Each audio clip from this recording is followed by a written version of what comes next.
அன்பும் பண்பும் பாசமும் நேசமும் நிறைந்த நட்புகளுக்கும் உறவுகளுக்கும் என் இனிய காலை வணக்கம். இன்று ஒரு குறள். அதிகாரம் 72, அவை அறிதல். குறள் எண் 711. அவை அறிந்து ஆராய்ந்து சொல்லுக சொல்லின் தொகையறிந்த தூய்மையவர். சொற்களின் தொகுதி அறிந்த தூய்மை உடையவர். அவைக்களத்தின் தன்மை அறிந்து ஏற்ற சொற்களை ஆராய்ந்து சொல்ல வேண்டும்.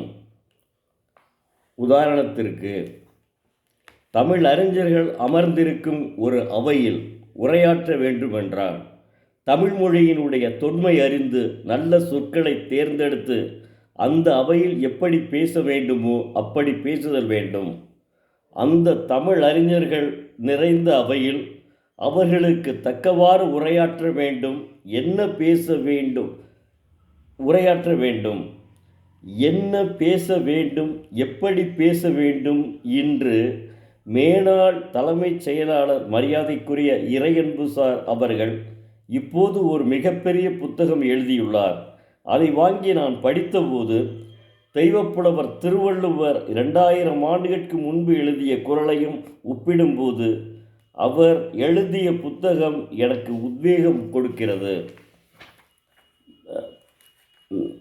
வாழ்க வள்ளுவம், மலர்க அவர் புகழ். நன்றி. நாளை மீண்டும் பார்ப்போம்.